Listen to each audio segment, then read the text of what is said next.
That's what the Future Authoring Program helps people with. Develop a vision of what your life could be like if it was worth living, despite all its suffering. It's like, what would you need so that you would be happy to be alive? You'd find your life meaningful, so you don't get all bitter and resentful and cruel and hostile and ideologically addled and like murderous and genocidal. It's like none of that. You think real hard. How would you have to configure your life so that despite its suffering and the malevolence that's part of it, that you would regard it as worthwhile? So that's up to you to develop a vision. Then put a plan into practice.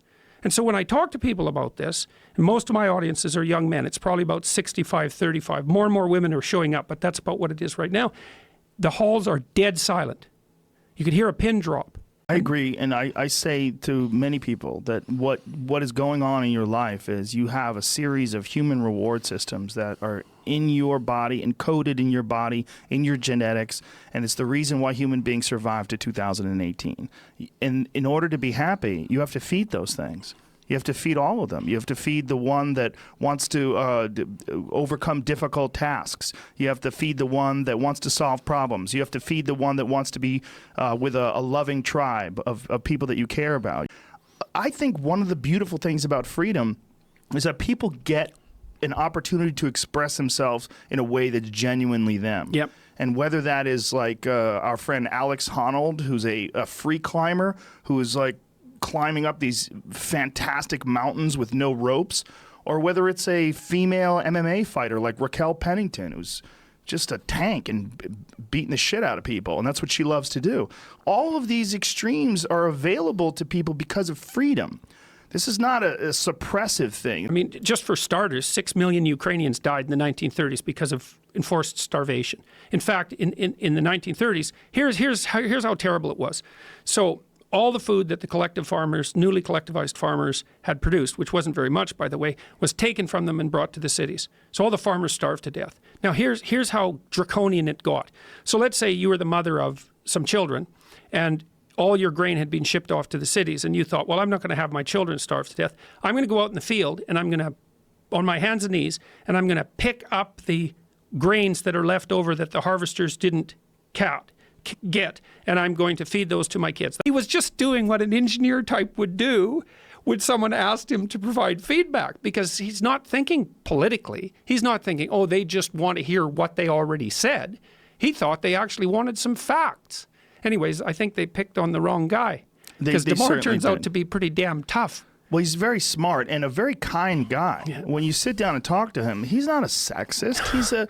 He's a guy that's talking about facts. In fact, he wrote more than a page and a half, I believe, on strategies for getting more women interested in tech. He's not a sexist. Yeah. This is just a guy that was talking about the differences and the choices that people make, that it's based on just the variations that you were just discussing. Yeah, well, there's a good study done a while ago, and unfortunately I don't remember the author, but they were looking at junior high math prodigies. Yeah, well, that's, what's really cool, and it's been really quite remarkable, I would say, is that what I've noticed when I've been speaking publicly, say, over the last year and a half, because there's a hole in our culture where there should be a discussion about maturity, truth, and responsibility. No one's talking about that. Okay, so now I'll come up and I'll start talking about that. I'll say, look, like, what should you do with your life? Well, take care of yourself, but take care of yourself in a way that also means that simultaneously you're taking care of your family, and also means that simultaneously you're taking care of the broader community. So that's kind of your goals. So one of the things that I've outlined in 12 Rules for Life is a theory of meaning. Because meaning, as far as I'm concerned, the sense of meaningful engagement is the antidote to malevolence and suffering, essentially. Because you want to have a life that's so engaging that you think, despite the fact that I'm limited and that we're mortal and that life is tragedy and there's evil in the world, despite all that, this is worth doing. And I think that there's a technical meaning that genuinely exists, and that's the meaning that you get when you're in a domain where you have some discipline and some skill. So you're laying out your competence and your ability, but you're simultaneously pushing yourself to develop past where you are. And it basically suggests that in any creative domain, there's going to be a small number of people will do almost all of the output. But it doesn't just apply to human beings. It applies to the heights of trees in the Amazon rainforest. it applies to the size of cities, and it applies to the mass of stars, and it's something like the more you have, the more you get. It's something like, you can imagine how that would work with a star. As it gets bigger and bigger and its gravitational mass increases, it's going to attract more and more matter. And then as a city grows, well, more and more people are excited to move there because of all the opportunities. And so some cities start to grow tremendously and others don't. But this phenomena where a small number of people end up controlling a tremendous proportion of the resource is not only limited to money, and it doesn't only occur in capitalist societies. It occurs everywhere. It's like a natural law. Make something of yourself. Stay away from the ideological oversimplifications.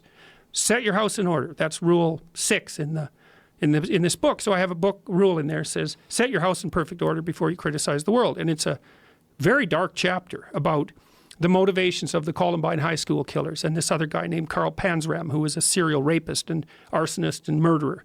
And he wrote an autobiography, and the Columbine kids also wrote about why they did what they did. They're resentful to the core, bitter, resentful, terrible. And well, I'm suggesting that people stay away from that resentfulness and bitterness, even though life is hard and there's malevolence in the world. And I think so much recognition about the consequences of toxic tribalism, this tribal thinking that everyone seems to be engaged in on the right and on the left.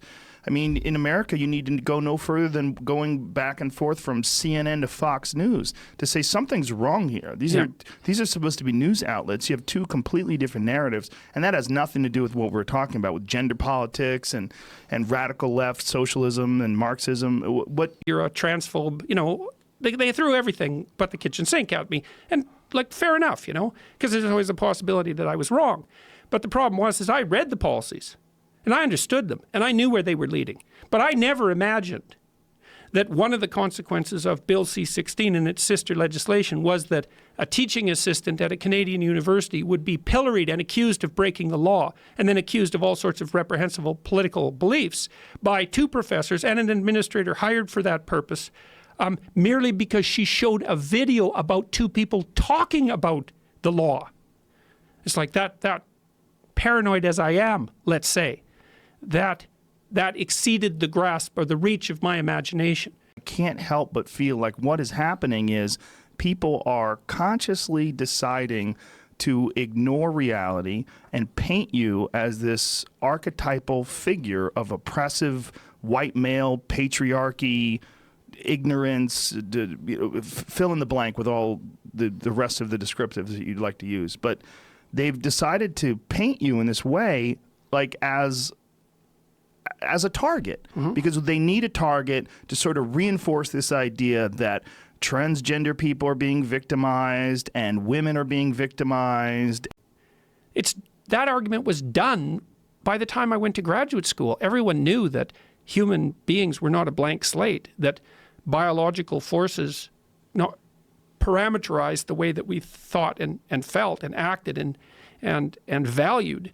Everyone knew that. The fact that this has become somehow debatable again is just, especially because it's being done by legislative fiat, they're forcing it.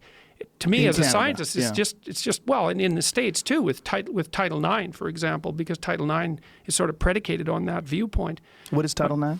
Title IX was originally just a piece of legislation that mandated that female sports teams were funded to the same degree that male sports teams were funded in the American universities. But it's been expanded out so that if there's any differences in any areas whatsoever between the genders, then the universities are being taken to court. That's the call in the West to heroism, essentially, to a noble way of living, is to develop yourself past your group identity so that you can reconfigure the game when that becomes necessary. And I think that there's a very influential line of developmental psychology pioneered by Jean Piaget that laid that out as a developmental progression. First you're a child, then you're a member of a group, then you're an individual. It's like, get to the individual level. That's the solution. It's a solution to tribalism. But you have to accept responsibility to do that. So that kind of alerted me to, the fact that there was something rotten in the state of Denmark, let's say. Yeah, but this is also why YouTube is going to kill TV. Because television, by its nature, all of these narrow broadcast technologies, they rely on forcing the story, right? Because Yeah. it has to happen now. It has to happen in, like, often in 5 minutes, because they only broadcast 5 minutes of that interview. They did put the whole thing up on YouTube. To their credit. It hasn't ceased to amaze me yet. I think that they thought that the interview went fine. That's the scuttlebutt I've got from sort of behind the scenes, because I know some people who know what's going on at Channel 4, and they're shell-shocked by the response. And then, of course, there was the counter response